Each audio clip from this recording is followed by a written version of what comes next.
Suite et milieu ce mercredi d'une semaine sur les correspondances dans les nouveaux chemins de la connaissance.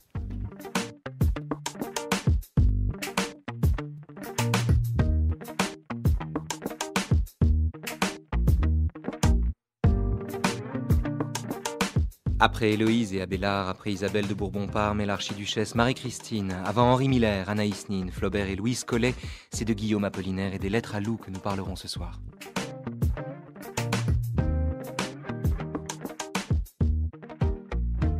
Et c'est en compagnie de Laurence Campa, maître de conférence à l'université de Paris 12, spécialiste d'Apollinaire, que nous allons évoquer ce chef-d'œuvre de la littérature amoureuse.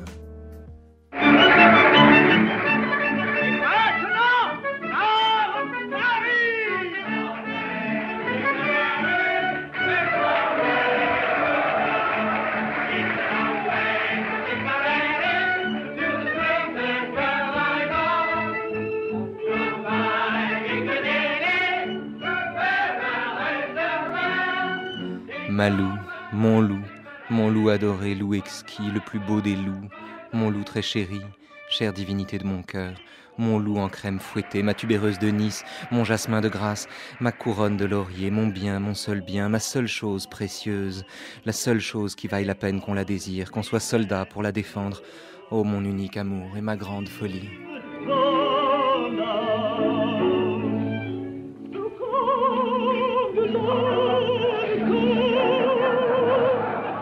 Bonsoir Laurence Campa. Bonsoir Raphaël. Bonsoir, bienvenue sur France Culture. Première question sur cette correspondance sublime, les lettres à Lou de Guillaume Apollinaire. Lou, est-elle le destinataire véritable ou l'alibi du poète ? Elle est sa destinataire véritable. Elle est en tout cas dans un premier temps. C'est-à-dire qu'il en tombe vraiment fou, amoureux, la première fois qu'il la voit. Il la rencontre à Nice à la fin de septembre 1914. Et immédiatement, elle porte un grand chapeau canotier, elle porte une blouse orange, et il est totalement séduit par cette femme qu'il trouve libérée, affranchie, et très avide de pouvoir profiter de la vie. Et le soir même, il se retrouve d'abord dans un restaurant, puis il se retrouve à fumer l'opium le soir, et immédiatement, le lendemain, il lui écrit une lettre, une déclaration d'amour, qui est la première lettre, justement, où il lui dit, justement, il dépose à ses pieds tout son amour de poète. Eh bien, allons-y, entendons-la, cette première lettre avec vous, Laurence Campa. Nice, 28 septembre 1914. Vous ayant dit ce matin que je vous aimais, ma voisine hier soir, j'éprouve maintenant moins de gêne à vous l'écrire. Je l'avais déjà senti dès ce déjeuner dans le vieux Nice, où vos grands et beaux yeux de biche m'avaient tant troublé que je m'en étais allé aussitôt que possible afin d'éviter le vertige qu'il me donnait. C'est ce regard-là que je revois partout, plutôt que vos yeux de cette nuit dont mon souvenir retrouve surtout la forme et non le regard. De cette nuit bénie, j'ai avant tout gardé devant les yeux le souvenir de l'arc tendu d'une bouche entr'ouverte de petite fille, d'une bouche fraîche et rieuse, proférant les choses les plus raisonnables et les plus spirituelles, avec un son de voix si enchanteur qu'avec l'effroi et le regret où nous jettent les souhaits impossibles, je songeais qu'auprès d'une Louise comme vous, je n'eusse voulu être rien d'autre que le taciturne. Puissais-je encore toutefois entendre une voix dont le charme cause de si merveilleuses illusions ? 24 heures se sont à peine écoulées depuis cet événement que déjà l'amour m'abaisse et m'exalte tour à tour si bas et si haut que je me demande si j'ai vraiment aimé jusqu'ici. Et je vous aime avec un frisson si délicieusement pur que chaque fois que je me figure votre sourire, votre voix, votre regard tendre et moqueur, il me semble que dussé-je ne plus vous revoir en personne, votre chère apparition, liée à mon cerveau, m'accompagnera désormais sans cesse. Ainsi que vous pouvez voir, j'ai pris là, mais sans le vouloir, des précautions de désespérer, car après une minute vertigineuse d'espoir, je n'espère plus rien, sinon que vous permettiez à un poète qui vous aime plus que la vie de vous élire pour sa dame et se dire, ma voisine d'hier soir dont je baise les adorables mains, votre serviteur passionné. Guillaume Apollinaire.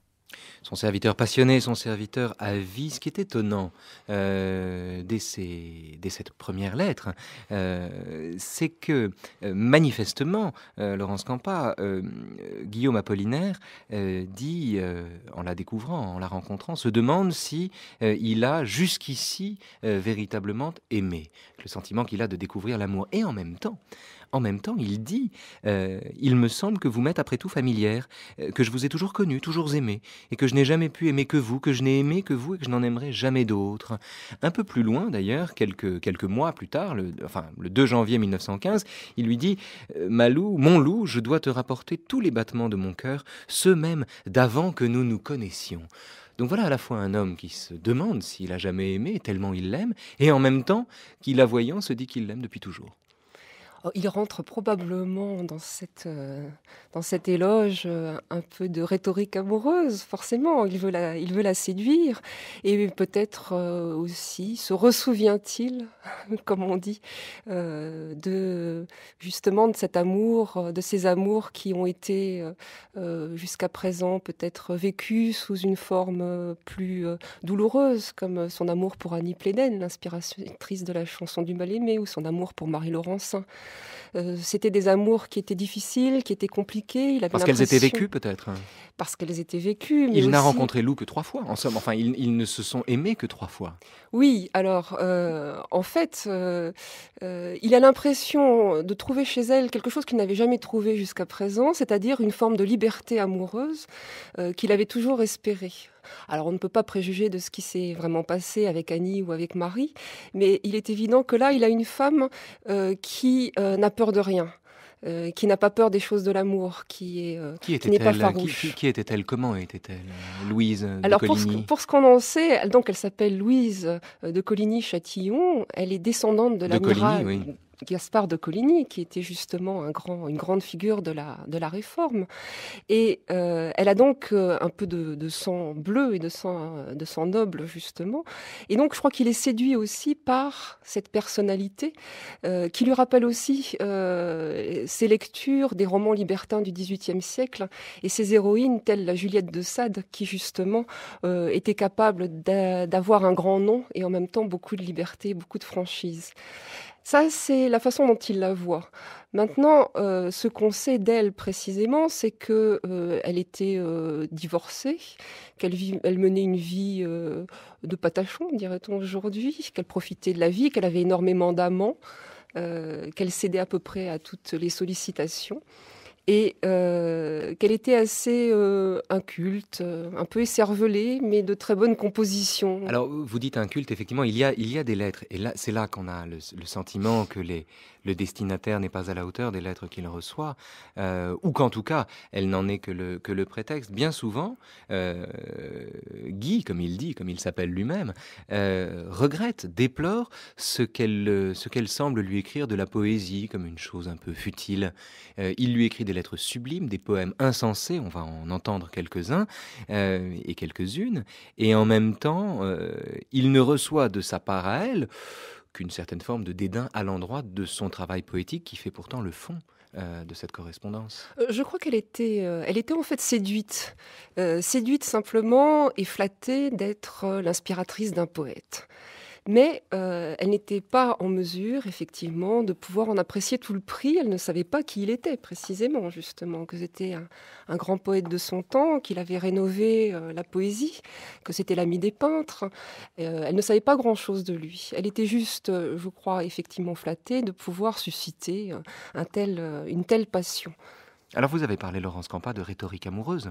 Dès le début, de la rhétorique amoureuse, qui est aussi le langage d'un amour authentique, on passe assez vite à une écriture de l'amour, ou en tout cas d'un amour véritablement indissociable du travail d'écriture.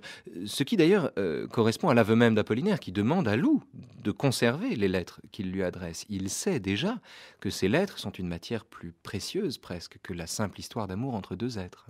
Oui, c'est toujours un petit peu la question qu'on peut se poser quand on lit justement ces lettres. On se demande si elle est un prétexte. Mais en fait, chez Apollinaire, la vie et la poésie sont absolument indissociables. Et aimer loup, c'est aussi lui écrire. L'amour, c'est ce qui lui permet justement de créer. C'est une force créatrice dont il a besoin. Et lui écrire, lui dire son amour sous toutes ses formes, sous toutes les formes, sous la forme du vers, sous la forme du calligramme, sous la forme de la lettre, de la déclaration, de la provocation. C'est une manière d'exprimer justement tout ce qu'il a à lui dire. Et de toute façon, dès le départ, en fait, il en fait un être poétique. Il en fait un être poétique puisqu'il commence par la renommer. Ses amis, les amis de Louise de Coligny-Châtillon, l'appellent Louise ou Loulou. Mais lui, il va lui trouver un nom poétique, il va l'appeler Loup. Et pourquoi loup? Est-ce que c'est à cause du loup? Alors, il va beaucoup jouer là-dessus, justement. Il va l'appeler mon petit loup. Ça va pouvoir, justement, donner lieu à un certain nombre de calembours.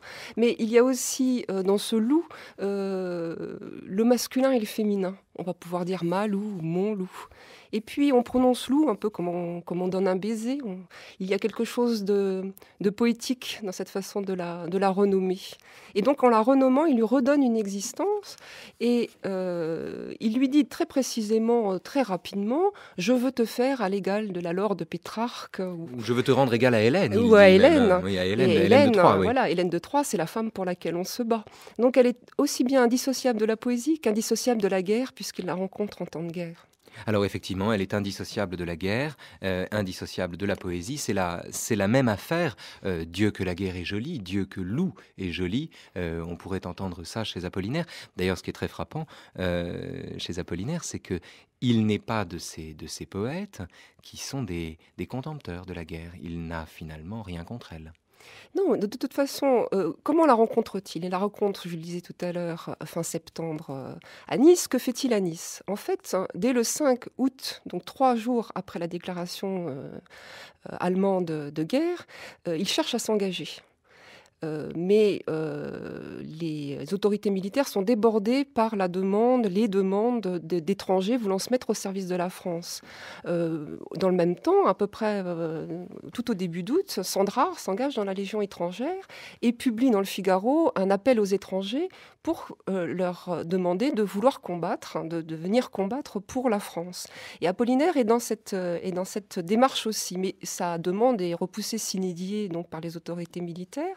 Et donc, en attendant qu'on décide de son sort, il décide de descendre sur la Côte d'Azur à l'invitation d'un ami. Donc, il est en attente de partir. Et il rencontre une femme qui a justement derrière elle une longue ascendance d'homme d'épée. Donc, aimer loup, c'est aussi, d'une certaine manière, retrouver pour lui quelque chose de chevaleresque. De tous les poèmes d'Apollinaire à loup, le plus beau peut-être, c'est celui qui s'appelle « Si je mourais là-bas », en tout cas qui commence par « Si je mourais là-bas ». On va l'entendre maintenant, lu par Hervé Briot, et puis, juste après, interprété par Jean Ferrat. Si je mourais là-bas sur le front de l'armée, tu pleurerais un jour, ô loup, ma bien-aimée. Et puis mon souvenir s'éteindrait comme meurt un obus éclatant sur le front de l'armée, un bel obus semblable au mimosa en fleurs. Et puis ce souvenir, éclaté dans l'espace, couvrirait de mon sang le monde tout entier. La mer, les monts, les vals et l'étoile qui passe. Les soleils merveilleux mûrissant dans l'espace, comme font les fruits d'or autour de Baratier. Souvenir oublié, vivant dans toutes choses, je rougirais le bout de tes jolis seins roses, je rougirais ta bouche et tes cheveux sanglants. Tu ne vieillirais point, toutes ces belles choses rajeuniraient toujours pour leur destin galant. Le fatal giclement de mon sang sur le monde donnerait au soleil plus de vive clarté, aux fleurs plus de couleur, plus de vitesse à l'onde.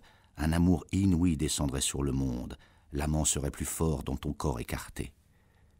Loup, si je meurs là-bas, souvenir qu'on oublie, souviens-t'en quelquefois aux instants de folie, de jeunesse et d'amour et d'éclatante ardeur. Mon sang, c'est la fontaine ardente du bonheur, et sois la plus heureuse étant la plus jolie.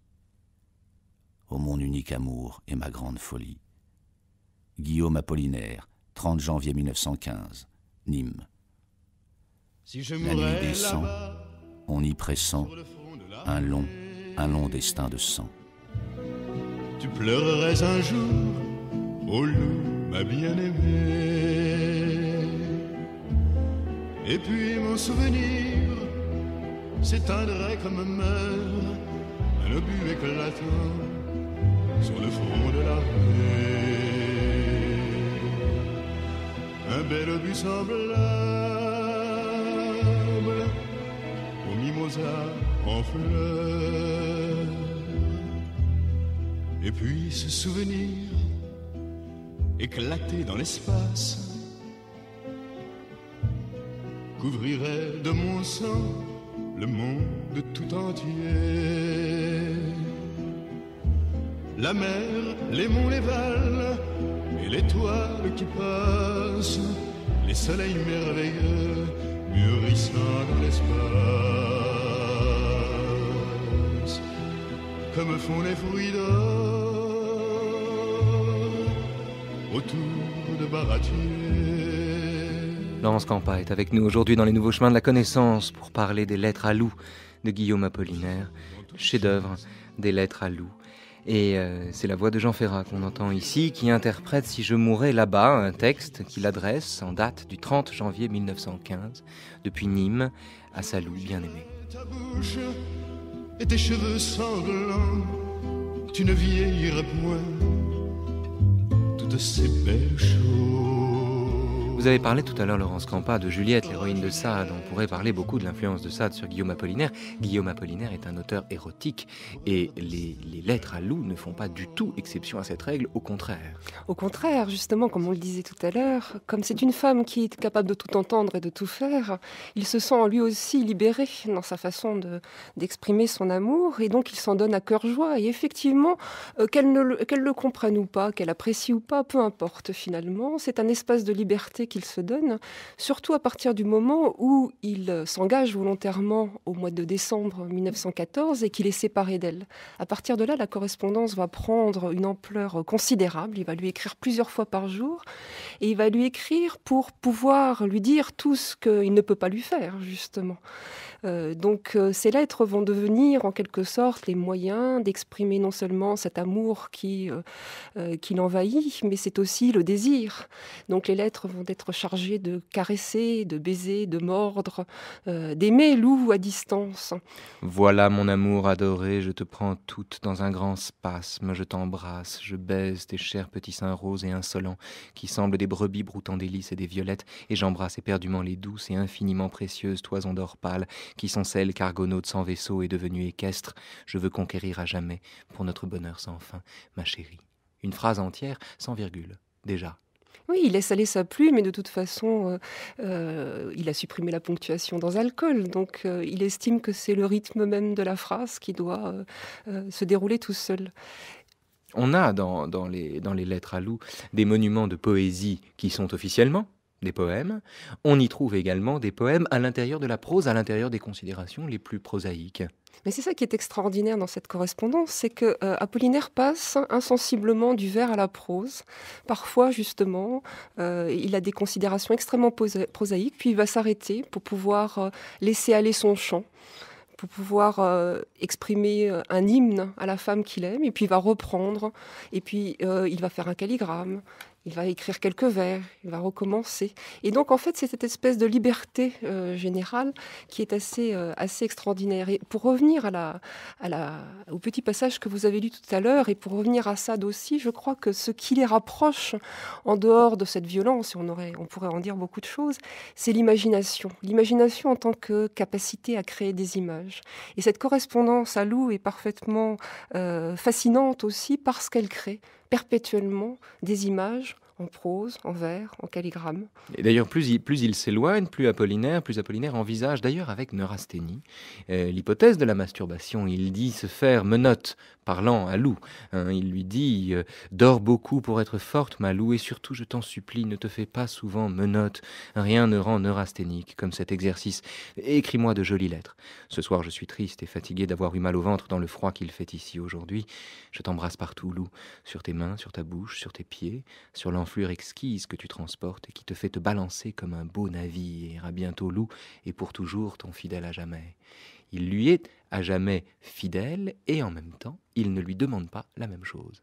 Non, parce que de toute façon, il sait très bien qui elle est.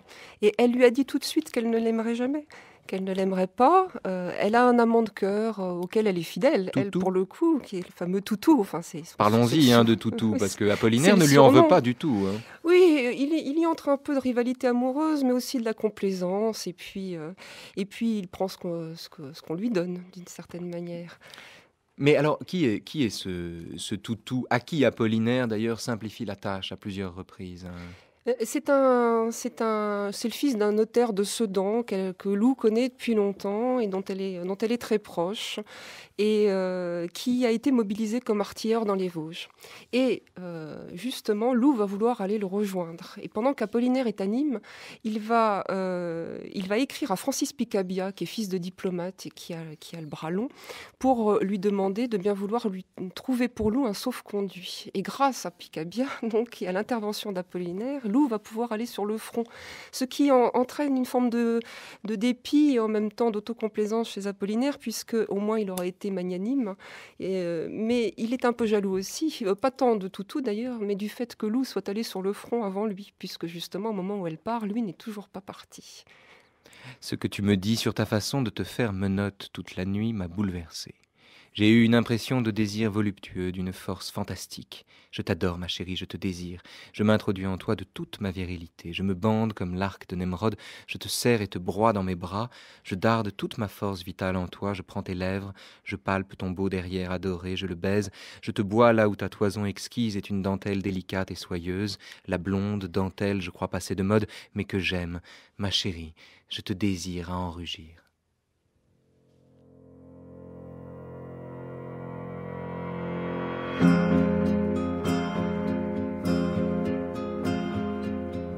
Je veux mes yeux dans vos yeux, je veux ma voix dans votre oreille, je veux les mains fraîches du vent,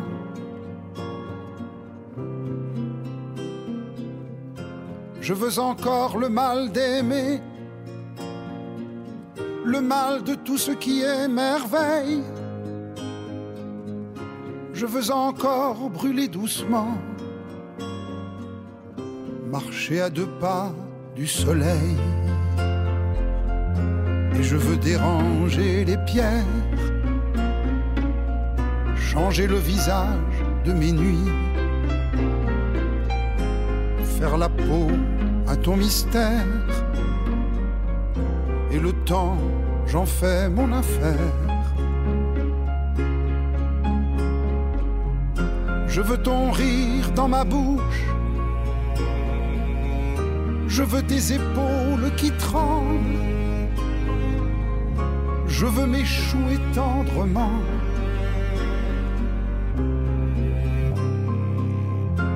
Sur un paradis perdu, je veux retrouver mon double. Mon loup, tu ne peux te figurer comme je te désirais hier et cette nuit. Je m'imaginais ton corps, cette chère humidité de la grotte mystérieuse où gîte la volupté. J'ai imaginé que si tu ne me répondais pas comme je voulais lors de notre prochaine rencontre, je t'aurais mise nue à 4 pattes comme une chienne. Je t'aurais foyé pendant que ta bouche m'aurait bu. Si je ne t'avais pas jugé suffisamment humilié, je t'aurais piétiné. J'aurais foulé aux pieds ton ventre et ton derrière tour à tour sous les clous de mes souliers d'artilleur et meurtri, je t'aurais empalé. Je veux mourir un dimanche, au premier frisson du printemps, sous le grand soleil de Satan, le nez au ciel comme un mendiant. L'une des façons qu'a Guillaume Apollinaire de déclarer sa flamme à Lou, de la déclarer en permanence, comme si c'était à chaque fois la première fois, ce qui d'une certaine façon est un peu le cas d'ailleurs, c'est de vouloir la soumettre et de lui promettre toute soumission. On dirait qu'il est soumis lui-même à la volonté de la soumettre, Laurence Campa. Il a un fantasme de domination évident quant à elle, mais il faut dire qu'elle lui échappe sans cesse. Et c'est peut-être ça, justement, qui attise ce désir délirant qu'il a d'elle. Mais ce fantasme de domination, cette violence qu'on retrouve dans tout ce qu'on vient d'entendre, on la trouve déjà, par exemple, dans les 11 000 verges. On la retrouve chez Apollinaire, lecteur de Sade. Et, les 11 000 verges, qu'on trouve difficilement, d'ailleurs, c'est un chef-d'œuvre de la littérature érotique, dans lequel il y a un personnage qui est directement inspiré par la Juliette de Sade, c'est Cuculine d'Ancône. Oui, Cuculine qui justement, que Moni Vubescu va essayer d'honorer comme il faut et qui sera puni puisque justement il ne tiendra pas sa promesse. Voilà, il lui fait la promesse de l'honorer 20 fois. Voilà. Et il dit, si je n'y arrive pas, que 11 000 verges me châtient. Et en fait, c'est à partir de cette promesse qui ne sera pas tenue que va s'enclencher tout le récit et qu'il sera puni à la fin. Donc c'est comme l'inversion. Là, on n'est plus justement dans le mal-aimé, celui de la chanson du mal-aimé. On est dans celui qui a mal aimé, justement, et qui a trop parlé. Rappelons à la décharge de Moni Vubescu que s'ils n'honorent pas 20 fois Cuculine d'Ancône, c'est parce qu'ils sont interrompus et qu'arrive au milieu de leurs agapes son fidèle Cornabeu, dont il fera ensuite son valet de chambre et son homme à tout faire. Et c'est là aussi qu'intervient évidemment l'humour d'Apollinaire, et c'est ça qui le différencie beaucoup de Sade, c'est qu'il y a vraiment un rire totalement énorme et grotesque qui entre dans le plaisir de la lecture des 11 000 verges. Et il y a un peu la même chose justement dans les lettres à Loup. Il laisse totalement libre cours à son imagination érotique, à ses fantasmes de domination, mais il s'amuse aussi. Il s'amuse, ce qui est une façon d'éviter, de déplorer cette femme qui s'éloigne justement, et il veut la dominer, et la poésie sera une manière de la dominer. À un moment, il lui dit d'ailleurs « Tu m'appartiens plus que tu ne crois ». Et tu ne m'appartiens plus que tu ne crois, non pas seulement parce que je vais te soumettre dans mes fantasmes ou dans la réalité, mais parce que maintenant tu es mienne, tu es mon personnage, tu es ma muse, tu es l'essence même de ma poésie. Alors, et l'un des points communs entre les... J'ai relevé 2 points communs entre les lettres à Loup et les 11 000 verges, qui sont écrites avant. Les 11 000 verges datent du tout début du siècle, c'était il y a un peu plus de 100 ans. 1907, en même temps que la même année que l'évolution créatrice de Bergson, ce qui n'a rien à voir. En 1907, donc, il écrit les 11 000 verges, et il y a dans les 11 000 verges des récits de bataille. Ce sont des batailles qui ne sont décrites qu'à la faveur des orgasmes du héros pendant la bataille. Et il y a notamment une scène où, attrapant la pauvre Alexine Manchetout, Apollinaire décrit les obus qui éclatent avec douceur, ce qui rappelle la beauté des obus dans les lettres à Loup. Alors en 1907, effectivement, Apollinaire prend pour cadre la guerre russo-japonaise, qui est une guerre lointaine. Et il y met justement toute la violence. En choisissant ce cadre, il choisit aussi toute la violence qui permet aussi d'exprimer cette histoire érotique de type, on va dire, plus sadique que sadien, pour être précis.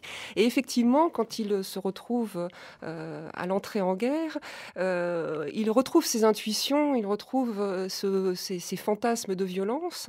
Mais ce qu'on devrait dire, c'est que la guerre va lui montrer petit à petit que ce fantasme de toute puissance et de domination qui est le sien va s'écrouler petit à petit, puisque là où il est le plus conquérant, le plus chevaleresque, le plus, comment dire, comme on l'a vu tout à l'heure à propos de « Si je mourais là-bas », ce fantasme de démultiplication, d'ubiquité va céder devant la réalité de la guerre.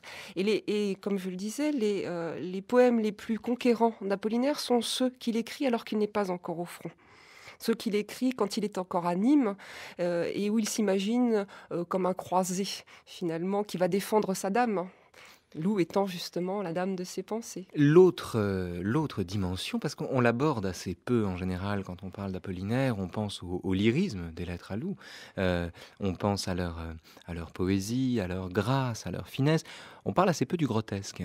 Dans les 11 000 verges, c'est le second point commun que j'avais en tête, il y a un moment une scène de hippomane, en somme, puisqu'il y a un soldat qui, voyant sa jument, décide de se réchauffer en attrapant sa jument.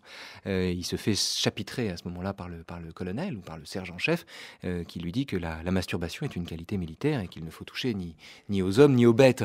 Or, il parle un peu plus tard à Loup de la la vulve de loup comme de la vulve d'une jument. Oui, il y a aussi le terme d'hypomane dans un des poèmes. Hein. C'est un aphrodisiaque qu'on prépare avec justement les sécrétions des juments en chaleur. Et Apollinaire a toujours pensé que les choses de l'amour physique, hein, les choses de l'amour charnel, n'étaient pas forcément sérieuses, graves. Il n'est pas du tout, justement, quand il écrit à Loup, il n'est pas du tout dans un système d'interdit ou de transgression. Il veut au contraire profiter des choses et bannir toute question morale. Il lui dit dans un poème, le vice n'entre pas dans les amours sublimes. Donc nous sommes par-delà le bien et le mal, si je puis dire. Nous n'avons pas à nous préoccuper de ça. Et l'amour aussi est une forme de gaieté, une forme de jouissance de la vie. Et donc on peut très bien pouvoir rire en même temps que jouir.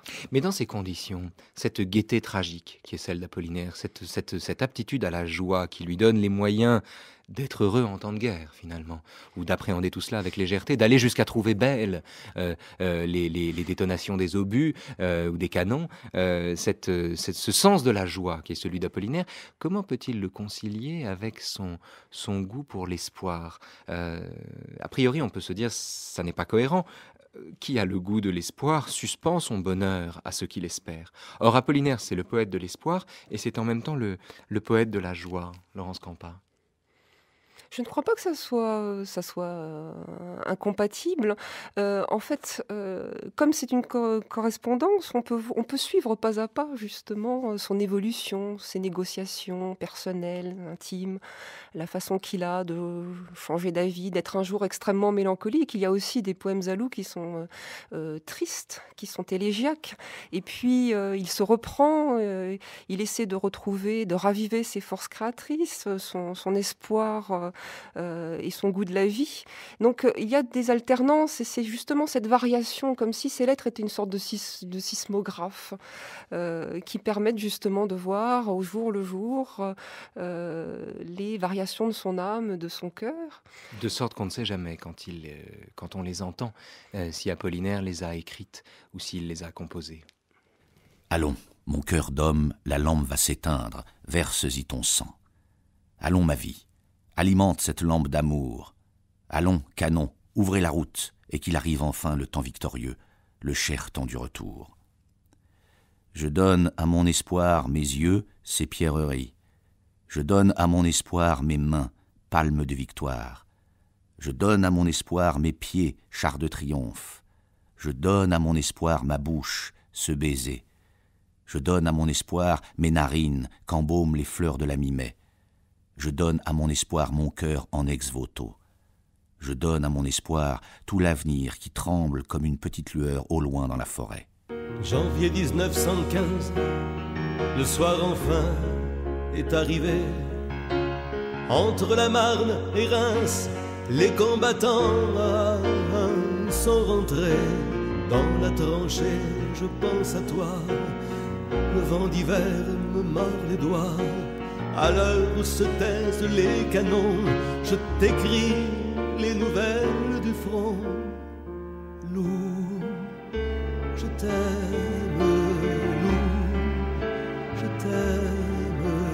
Même les poètes, tu vois, font la guerre. Je suis le soldat Apollinaire. J'ai pris mon quart de nuit, ce soir je resterai debout. Là où la lune luit, je n'ai pas peur, je vois tout, j'entends tout. Et je tourne et je viens, près du sommeil des fantassins. Entre les rires et les sanglots, des poilus qui rêvent tout haut. On nous dit souvent qu'on va bientôt nous relever. Du moins les survivants, malades, blessés, peut-être, mais épargnés. Et un long convoi militaire nous ramènera vers l'arrière. Revoir Pâques aux premières cerises, loin de la côte 146. Georges Chelon dans Les Nouveaux Chemins de la Connaissance, Apollinaire, et Laurence Campa qui est avec nous pour évoquer les lettres à Lou, les lettres de Guy. Vous avez dit, Laurence Campa, que Apollinaire avait ce désir de domination, de maîtrise de Lou, et que ce désir venait du fait qu'elle lui échappait, et en même temps, cette façon qu'il a de transformer Louise en objet littéraire, c'est-à-dire Louise en loup, était peut-être la seule façon pour Guillaume Apollinaire de se l'approprier, de la faire sienne, et puis aussi de rendre supportable l'amour, de le rendre tolérable en faisant la matière d'une œuvre à venir. De rendre supportable et tolérable cet amour qui est impossible finalement, et aussi de rendre tolérable et supportable la guerre, car cet amour est indissociablement lié à la guerre. C'est un amour qui est né en temps de guerre, qui va mourir en temps de guerre, et il faut pouvoir vivre avec ses contraintes, avec ses difficultés. Et écrire à Lou, c'est aussi une manière de supporter la vie à la caserne, de supporter la possibilité prochaine de partir au front et de penser qu'on va peut-être y mourir. Il dit aussi « Je ne déteste pas que l'amour me fasse parfois souffrir. C'est là une source intarissable de poésie. Il est qu'il faut que la souffrance ne dure pas trop longtemps. » Oui, ne dure pas trop longtemps. C'est génial. Mais c'est on ne peut pas considérer que ce soit un aveu. Il y a quelque chose de très humoristique. C'est plus de l'autodérision de sa part. C'est-à-dire qu'il se souvient qu'il est le poète du Pont Mirabeau et de la chanson du Mal-aimé. Et il sait aussi que la blessure, la douleur d'amour est une source intarissable de poésie. Alors, vous dites que c'est le poète du Pont Mirabeau. D'ailleurs, c'est à partir de ce poème qu'on a longtemps tenu Apollinaire pour un auteur mélancolique. C'est un des mystères d'Apollinaire, d'ailleurs. Voilà, il est mélancolique et moderne. Ou peut-être moderne parce que mélancolique, je ne sais pas. On peut être moderne et mélancolique. Et peut-être que les modernes sont des mélancoliques, d'ailleurs. Ce qui est extraordinaire dans cette poésie, chez ce poète, c'est la variété, justement. La variété des tons, avec des ruptures, des transitions.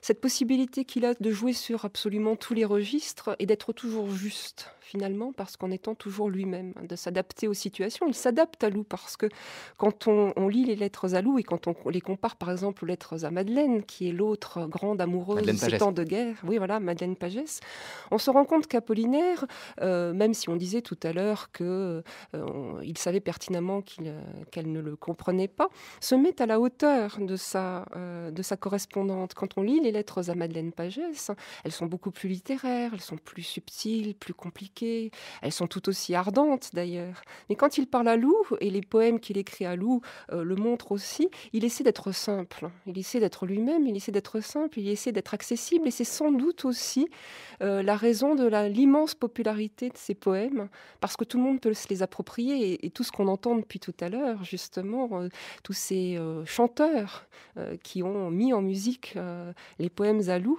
nous le montrent. On peut tous comprendre et aimer ces poèmes qui nous parlent directement. Alors parmi ces chanteurs, parmi les interprètes d'Apollinaire, il y a Apollinaire lui-même. C'est assez rare, un enregistrement de la voix d'Apollinaire, on n'en a pas beaucoup. Voici, chers auditeurs, pour ceux d'entre vous qui ne l'ont jamais entendu, la voix de Guillaume Apollinaire lisant lui-même Le Pont Mirabeau. Le Pont Mirabeau. Sous le pont Mirabeau coule la Seine, et nos amours, faut-il qu'ils m'en souviennent, la joie venait toujours après la peine. Vienne la nuit, sonne l'heure, les jours s'en vont, je demeure.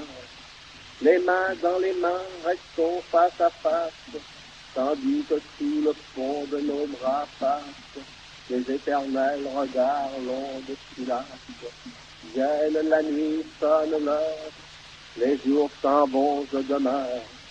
L'amour s'en va comme cette eau courante, l'amour s'en va comme la vie est lente, et comme l'espérance est violente. Vienne la nuit, sonne l'heure, les jours s'en vont, je demeure. Passent les jours et passent les semaines, ni temps passé, ni les amours reviennent. Sous le pont Mirabeau coule la Seine. Vienne la nuit, sonne l'heure, les jours s'en vont, je demeure.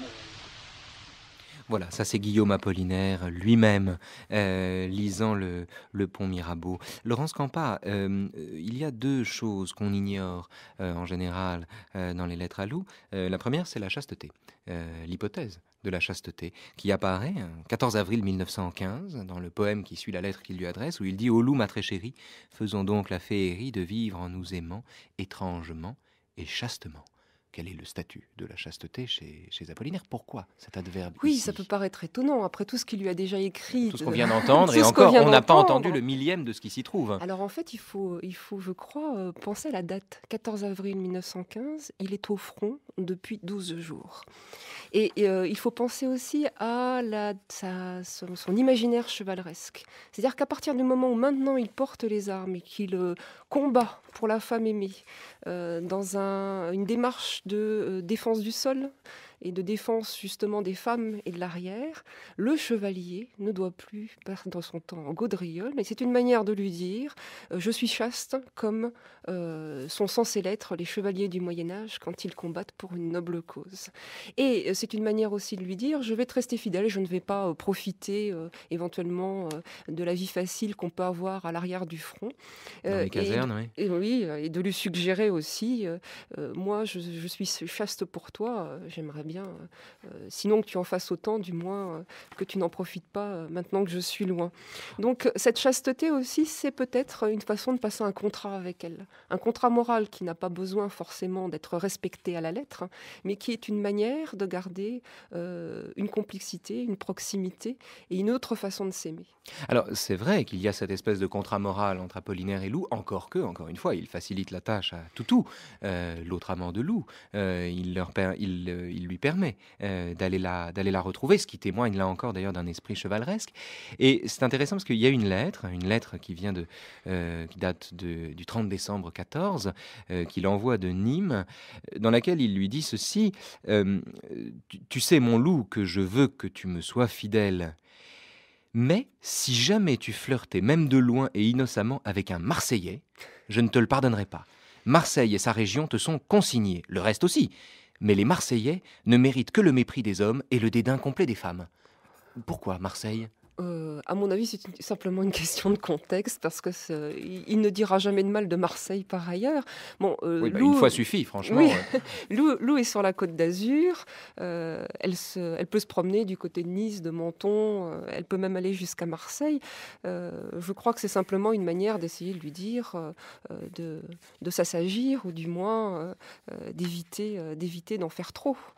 Restons avec vous, Laurence Campa, sur l'hypothèse, enfin sur le moment chaste d'Apollinaire. Et peut-être d'ailleurs le seul poème des lettres à Lou, dans lequel l'amour n'a aucune place, hein, le poème patriotique, hein, où sont-ils, Braque et Max Jacob, de reins aux yeux gris comme l'aube, où sont Rénal, Billy d'Alise, où est Kremnitz qui s'engagea, peut-être sont-ils morts déjà, de souvenirs mon âme est pleine, ça date de décembre 1914.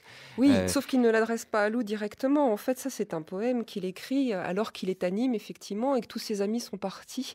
Et là, il a une grande mélancolie parce qu'il sait qu'une époque vient de se fermer, qu'une autre s'ouvre, hein. Il sait qu'ils ne reviendront pas tous. Donc, il faut dire aussi qu'il écrit ses lettres à Lou, il lui écrit des poèmes, mais tous les poèmes qui sont dans les lettres à Lou ne lui sont pas forcément destinés. À une époque où il n'y avait pas de photocopieuse, c'était une manière de sauver sa poésie en lui envoyant des copies. Et c'est pour ça aussi qu'il lui demande de garder précieusement les lettres. Non seulement il espère pouvoir en faire une œuvre plus tard, il avait d'ailleurs commencé à le faire, il voulait faire une correspondance, il voulait faire un livre de leur correspondance, mais il voudrait aussi, surtout et avant toute chose, peut-être même avant tout le reste, même que sa vie, il voudrait sauver son œuvre. Et donc Lou va devenir la dépositaire, en fait, de ces textes, de ces poèmes qu'il écrit, et qu'il ne peut pas garder avec lui. Et par la poésie, de cette façon qu'il a, non pas de dépasser le réel, ni de lui échapper, ni de penser à autre chose, mais de le donner à voir en empruntant le chemin des métaphores. La forêt merveilleuse où je vis donne un bal, la mitrailleuse joue un air à double croche. Oui, c'est toujours étonnant si on ne replace pas les choses dans leur contexte. Il essaie en fait de sauver la beauté à un moment où il y a de la destruction, de sauver la vie. au moment où il y a la mort, et il métamorphose.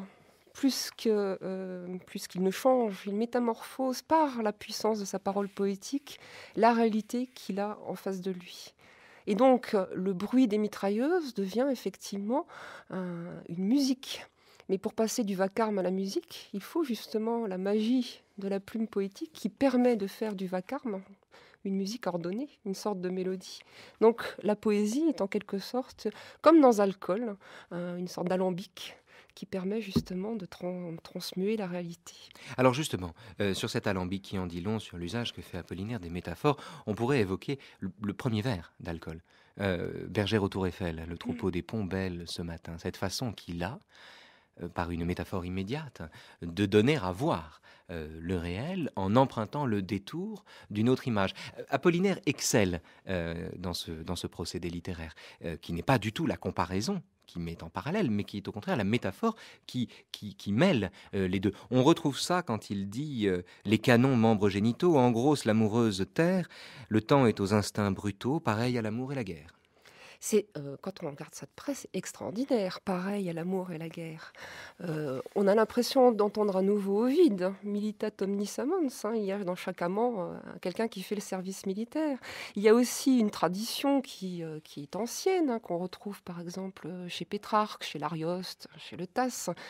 Mais là où il y a un vrai coup de force et une vraie nouveauté, c'est qu'il ne dit pas pareil à la guerre et l'amour, mais pareil à l'amour et la guerre. Donc il ramène la guerre du côté du service d'amour. Il essaie aussi de métamorphoser cette réalité destructrice pour en faire quelque chose, non pas de positif, mais quelque chose qu'il puisse apprivoiser, qu'il puisse maîtriser. En fait, pour Apollinaire, le poète, le créateur, qu'il soit artiste, sculpteur, le créateur, c'est celui qui ordonne à partir du chaos. Il retrouve là la cosmogonie grecque, en fait. Donc on crée à partir du chaos, on ne crée pas ex nihilo. Et écrire de la poésie en guerre, c'est aussi créer à partir du chaos.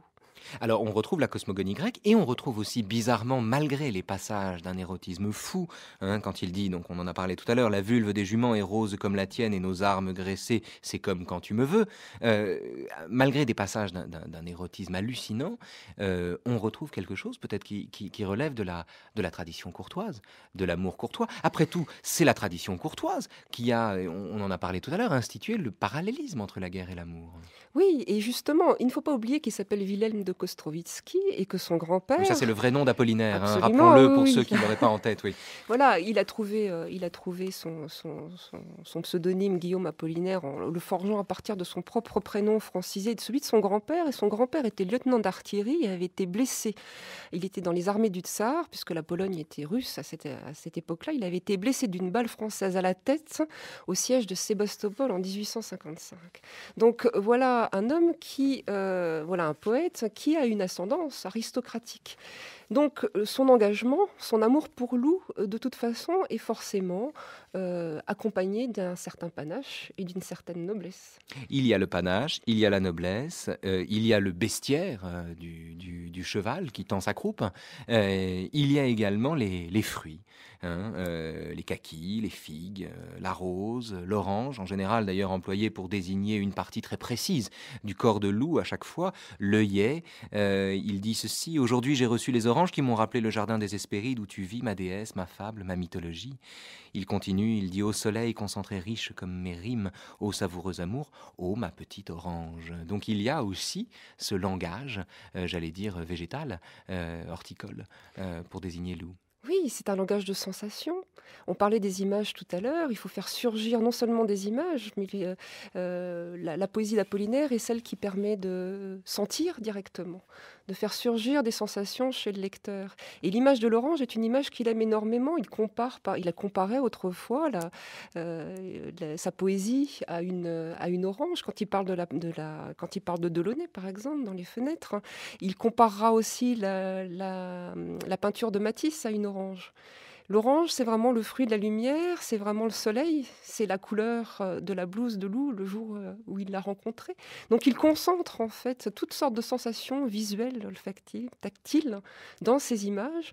Et nous, en le lisant, on a l'impression de sentir aussi ce fruit, en quelque sorte, et cet amour qui passe par les sens, les 5 sens. Ultime paradoxe de cette correspondance, la dernière lettre, une lettre d'adieu finalement, et qui est une lettre sans douleur. 18 janvier 1916. Retour de permission, je trouve tes 2 lettres. Entendu pour les trucs, ce sera lors de ton prochain voyage. Moi, j'ai fait voyage épatant. Je te l'ai souhaité bonne et heureuse par l'entremise de Toutou, car je ne savais si tu étais toujours à Lunéville. J'espère que cette lettre y trouvera. J'ai beaucoup de travail en ce moment, étant pour l'instant commandant de compagnie. Je suis content que tu sois contente. Embrasse Toutou de ma part. Il fait assez beau temps. Écris-moi de tes nouvelles. Je te souhaite de belles amours et beaucoup de bonheur. Alors on s'habitue à la guerre. Moi j'ai participé au coup de chien de la côte 194 près de la butte de Tahure. Enfin je m'en tire pour l'instant sans dégâts. C'est pas mal après tout. Guy. Si je mourais là-bas sur le front de l'armée, tu m'oublierais un jour, ô loup, ma bien-aimée. Et puis, ce souvenir s'éteindrait comme meurt un obus éclatant sur le front de l'armée. Un bel obus semblable aux mimosas en fleurs. Merci infiniment, Laurence Campa, d'être venu nous parler des lettres à loup d'Apollinaire qu'on peut trouver, chers auditeurs, chez Gallimard dans la collection L'Imaginaire, une très très belle collection, une très belle édition.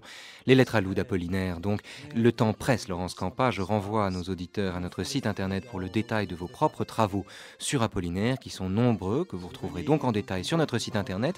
Demain, je recevrai Geneviève Haroche-Bouzinac, qui enseigne la littérature à l'Université d'Orléans et qui viendra nous parler de la correspondance entre Henri Miller et Anaïs Nin, qu'on peut retrouver chez Stock. Toujours pour leur esprit galant.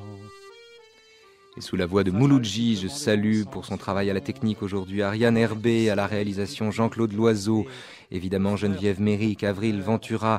Un grand merci à Adèle Van Rett pour son travail préparatoire sur cette émission et Tristan Grenassia à la lecture des textes. Merci à Hervé Briot pour sa lecture remarquable. France Culture, il est 17h50, tout de suite après Lou, Albert Jacquard. Après Lou, Albert Jacquard. Après Lou, Albert Jacquard. Après Lou, Albert Jacquard. Après Lou, Albert Jacquard. Après Lou, Albert